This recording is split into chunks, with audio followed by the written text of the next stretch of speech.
It started as a routine custody weekend, nothing out of the ordinary. 3 sisters, Peyton, Evelyn, and Olivia Decker, left home in central Washington for a scheduled visit with their father, Travis. They never returned. By the time their mother, Whitney Decker, filed the missing persons report on May 30th, the timeline had already begun to unravel. Travis Decker, a 32-year-old former U.S. Army veteran, had vanished. His last known location? Somewhere off-grid in a rugged stretch of central Washington wilderness, driving a white 2017 GMC Sierra pickup. The next 48 hours saw a flurry of escalating panic.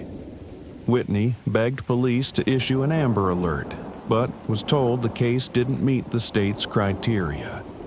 Officials later claimed they had no evidence the girls were in immediate danger. That changed on June 2nd. A deputy from the Chelan County Sheriff's Office made a grim discovery at Rock Island Campground. 3 small bodies, hands zip-tied, plastic bags over their heads, hidden beneath a tarp near a fire pit. The campground was empty, silent. The air reeked of gasoline and smoke. It was Peyton, 9th Evelyn, 8th Olivia, 5th. The news sent shockwaves through the community. The mayor of Wenatchee called it worse than a nightmare. Vigils were held. Tributes poured in. But one question hung over everything.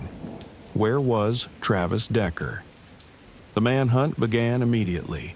Local law enforcement, state police, and the U.S. Marshals joined forces. Tactical teams scoured the Tenaway Valley and Blewett Pass. The terrain was unforgiving. Dense forest, steep ridges, unpaved fire roads. Reports of a bearded man with a rifle filtered in from hikers and campers. But each sighting ended in dead ends or shadows. Then came the inconsistencies. Court filings revealed Decker had a documented history of mental health issues, including paranoia and disassociation, dating back to his military service. He'd been honorably discharged, but never truly adjusted to civilian life. According to his VA records, he believed surveillance drones followed him, and he once filed a report alleging someone was implanting messages in his food. Still, there was no prior violence, no red flags with Child Protective Services. The girls had visited him before. Nothing bad had happened. Until now. But investigators began to question, was this really about mental illness or something else? A break came from a gas station clerk 60 miles from the last known location.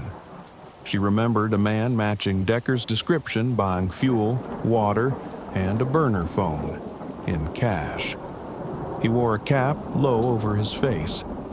She only remembered him because he asked for change for a payphone, something no one had done in years. Surveillance footage confirmed it. But what disturbed investigators was the timestamp, June 4th, 2 days after the girls' bodies were found.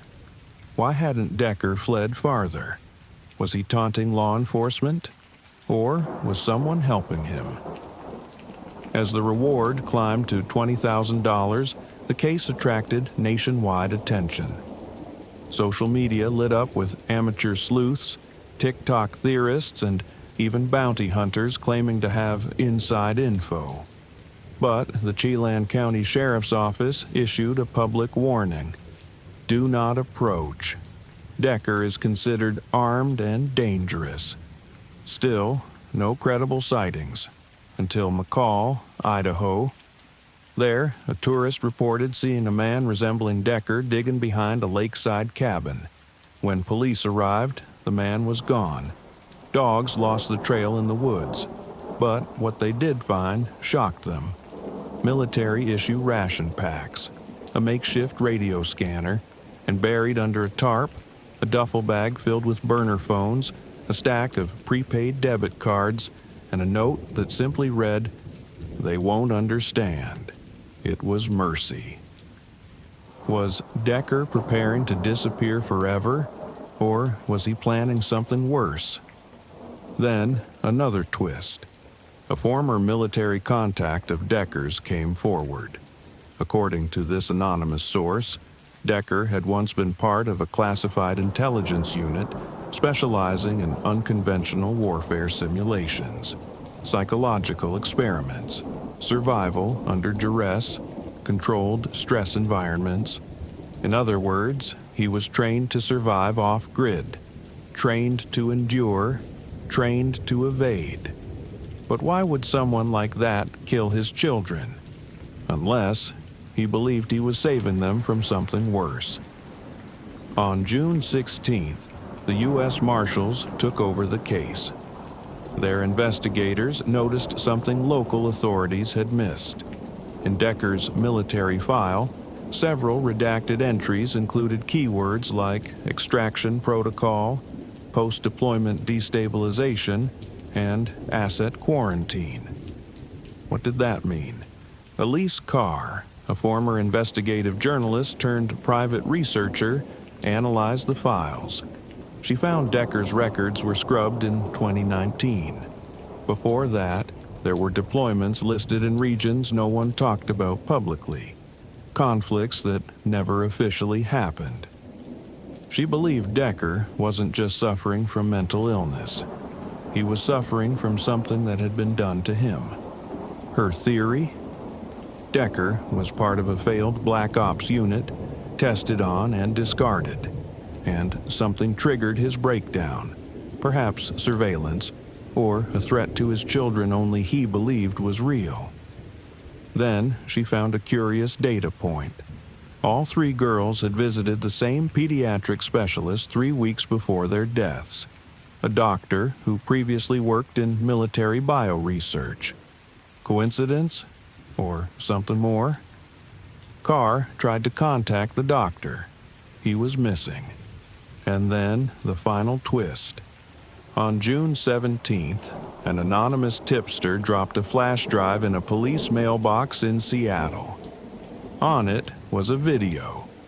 Grainy, night vision, from what looked like a body cam.